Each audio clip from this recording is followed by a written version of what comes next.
നമസ്കാരം പ്രിയ കുട്ടികളെ, നമ്മൾ ഇന്ന് 10ാം ക്ലാസ്സിൻ്റെ മാത്സ് രണ്ടാമത്തെ ചാപ്റ്റർ വൃത്തങ്ങളും കോണുകളും സർക്കിൾസ് ആൻഡ് ആംഗിൾസ് അതിലെ ടെക്സ്റ്റ് ബുക്കിലെ പേജ് നമ്പർ 41 ഒരു സെറ്റിലുള്ള 2 ചോദ്യങ്ങൾക്കുള്ള ഉത്തരങ്ങളാണ് കാണുന്നത്. Question: in each picture below the central angle of an arc of a circle is shown. In each calculate the angles which the arc makes at the other 2 points. ചുവടെയുള്ള ചിത്രങ്ങളിൽ വൃത്തത്തിലെ ഒരു ചാപത്തിൻ്റെ കേന്ദ്രകോൺ കാണിച്ചിട്ടുണ്ട്. ഓരോ ചിത്രത്തിലും ചാപം വൃത്തത്തിൻ്റെ മറ്റു 2 ബിന്ദുക്കളിൽ ഉണ്ടാക്കുന്ന കോണുകൾ കണക്കാക്കുക. ഈ ചോദ്യങ്ങൾക്കുള്ള ഉത്തരങ്ങൾ കാണുന്നതിന് മുമ്പ് നമ്മളൊരു ആശയം മനസ്സിലാക്കേണ്ടതുണ്ട്. ഇതൊരു വൃത്തമാണ്. ഈ വൃത്തത്തിൻ്റെ ഈ ഒരു ചാപം നമുക്ക് പരിഗണിക്കാം. ഈ ചാപത്തിന് AB എന്ന് പേര് കൊടുക്കാം. വൃത്തത്തിൻ്റെ ഒരു ഭാഗത്തിനെയാണ് നമ്മൾ ചാപം എന്ന് പറയുന്നത്. അപ്പോൾ AB എന്നുള്ളത് ഈ ഒരു ചാപമാണ്. അതേപോലെ തന്നെ ഈ ചാപം ഒഴികെയുള്ള ഈ ഒരു ഭാഗവും വൃത്തത്തിൻ്റെ ഒരു ഭാഗമാണ്. അതുകൊണ്ട് ഇതും വൃത്തത്തിൻ്റെ ഒരു ചാപമാണ്. ഈ AB എന്നുള്ളത് ചെറിയ ചാപം, ഇതിന് ലഘുചാപം മൈനർ ആർക്ക് എന്ന് പറയാം. ഈ വലിയ ചാപം എന്നുള്ളത് ദീർഘചാപം മേജർ ആർക്ക്. വൃത്തകേന്ദ്രം സർക്കിളിന്റെ സെന്റർ ഉൾപ്പെടുന്നതാണ് വലിയ ചാപം മേജർ ആർക്ക് എന്നുള്ളത്. ഇവിടെ 2 ചാപങ്ങളുണ്ട്. 2 ചാപങ്ങളുടെയും അഗ്രബിന്ദുക്കൾ എയും ബിയുമാണ്. ഈ ചാപത്തിന്റെ അഗ്രബിന്ദുക്കളും എയും ബിയുമാണ്.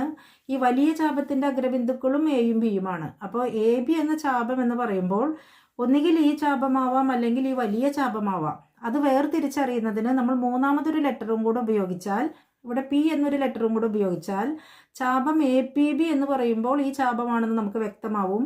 അതേപോലെ ഇതിനിടയിൽ മറ്റൊരു ബിന്ദുവായ Q കൊടുത്താൽ ചാപം AQB എന്നുള്ളത് നമുക്ക് ഈ വലിയ ചാപമാണെന്ന് മനസ്സിലാവും. അപ്പോൾ ഈ വൃത്തത്തിനെ 2 ചാപങ്ങളാക്കിയിരിക്കുകയാണ് നമ്മൾ. ഒന്ന് ചാപം APB, മറ്റൊന്ന് ചാപം AQB. ഈ 2 ചാപങ്ങളുടെയും അഗ്രബിന്ദുക്കൾ എയും ബിയുമാണ്. അപ്പോൾ ഈ ചെറിയ ചാപത്തിൻ്റെ, ഈ ലഘുചാപത്തിൻ്റെ, അതായത് മൈനർ ആർക്ക്, അതിൻ്റെ ഈ 2 അഗ്രബിന്ദുക്കൾ വൃത്തകേന്ദ്രവുമായി യോജിപ്പിക്കുമ്പോൾ കിട്ടുന്ന ആംഗിളാണ് ഈ ചാപത്തിൻ്റെ കേന്ദ്രകോൺ എന്നുള്ളത്.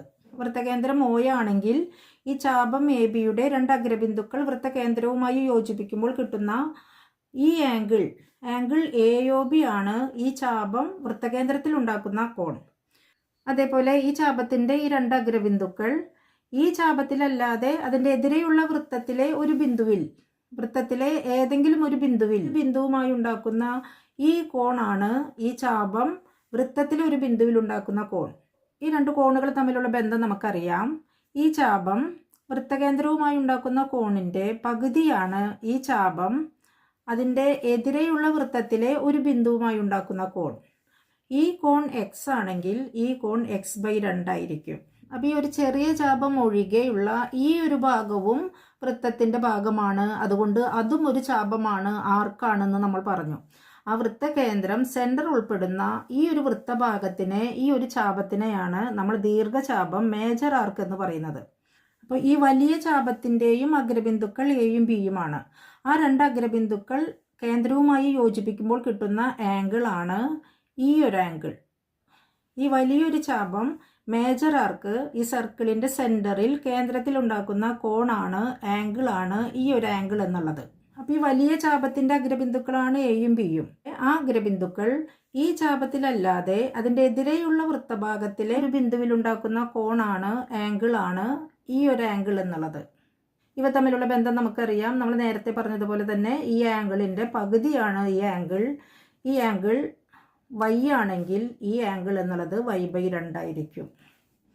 അപ്പോൾ ഈ കാര്യങ്ങളാണ് നമുക്ക് മനസ്സിലാക്കാനുള്ളത്. ഒരു വൃത്തത്തിൻ്റെ ഈ ലഘുചാപം, അതിൻ്റെ അഗ്രങ്ങളിൽ കൂടിയുള്ള 2 വരകൾ കേന്ദ്രത്തിൽ ഉണ്ടാക്കുന്ന ഈ കോണിൻ്റെ പകുതിയാണ് ഈ ചാപത്തിൻ്റെ അഗ്രബിന്ദുക്കളിൽ കൂടി ഈ ചാപത്തിലല്ലാതെ അതിൻ്റെ എതിരെയുള്ള വൃത്തഭാഗത്തിലെ ഒരു ബിന്ദുവിൽ ഉണ്ടാക്കുന്ന കോൺ. അപ്പോൾ ഈ കോണിൻ്റെ പകുതിയാണ് ഈ കോൺ എന്നുള്ളത്.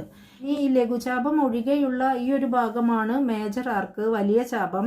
ആ ചാപത്തിൻ്റെയും 2 അഗ്രബിന്ദുക്കൾ എയും ബിയുമാണ്.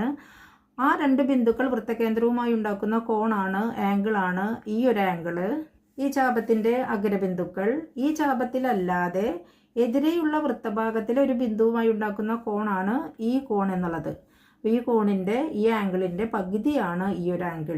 ഇനി നമുക്ക് ചോദ്യങ്ങൾ നോക്കാം. ചോദ്യങ്ങളുടെ ഏകദേശ ചിത്രങ്ങളാണ്. ഈ ഒരു ആംഗിൾ എന്നുള്ളത് 100 ആണെന്ന് തന്നിട്ടുണ്ട്. ഈ 2 ആംഗിൾസ് ആണ് ക്വസ്റ്റ്യൻ മാർക്ക് ഇട്ടിരിക്കുന്നത്. ഇവയാണ് നമുക്ക് കാണേണ്ടത്. നമുക്ക് പേര് കൊടുക്കാം. APBQ വൃത്തകേന്ദ്രം O. ഈ ലഘുചാപം എ ബി വൃത്തത്തിൻ്റെ കേന്ദ്രത്തിൽ സെൻറ്ററിൽ ഉണ്ടാക്കുന്ന ആംഗിളാണ് 100 എന്ന് തന്നിട്ടുള്ളത്. ഈ ഒരു ചാപം ഈ ചാപത്തിലല്ലാതെ എതിരെയുള്ള വൃത്തത്തിലെ ഒരു ബിന്ദുവിൽ ഉണ്ടാക്കുന്ന കോണാണ് കോൺ എ ക്യൂ ബി എന്നുള്ളത്. ഇവ തമ്മിലുള്ള ബന്ധം നമുക്കറിയാം.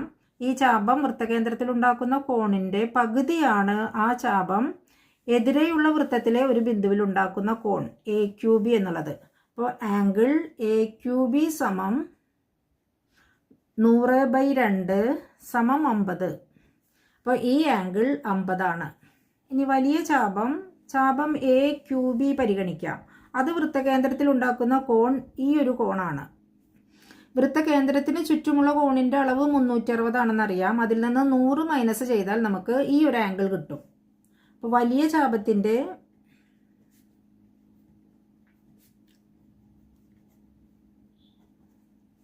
വലിയ ചാപത്തിൻ്റെ കേന്ദ്രകോൺ സമം 360 മൈനസ് 100 സമം 260. ഈ കോൺ എന്നുള്ളത് 260 ആണ്.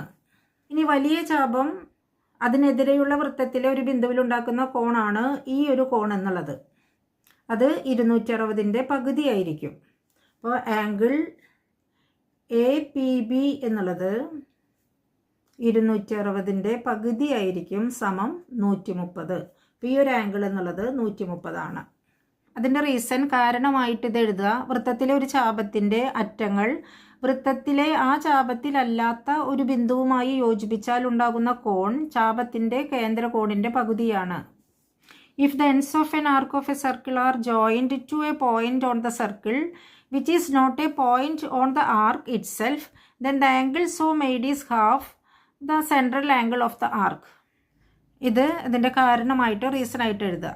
രണ്ടാമത്തെ ചിത്രത്തിനും പേര് കൊടുത്താൽ എ പി ബി ക്യൂ. ഇതിൽ വലിയ ചാപം മേജർ ആർക്ക് എ ക്യൂ ബിയുടെ സെൻട്രൽ ആംഗിൾ കേന്ദ്രകോണാണ് തന്നിരിക്കുന്നത് 240 എന്നുള്ളത്.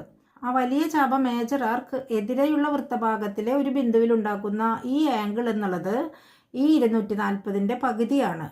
ആംഗിൾ എ പി ബി സമം 240/2 സമം 120. ഈ ആംഗിൾ 120 ആണ്. ഇനി ചെറിയ ചാപം മൈനർ ആർക്ക് എ ബിയുടെ കേന്ദ്രകോൺ ഈ ഒരു കോണാണ്. ഈ ഒരു കോൺ കാണുന്നതിന് 360ൽ നിന്ന് 240 മൈനസ് ചെയ്താൽ മതി. 360 മൈനസ് 240, 360ൽ നിന്ന് 240 മൈനസ് ചെയ്താൽ 0, 2, 1 സമം 120. ഈ ഒരു ആംഗിൾ 120 ആണ്. ഈ ചാപം കേന്ദ്രത്തിൽ ഉണ്ടാക്കുന്ന കോണാണ് 120.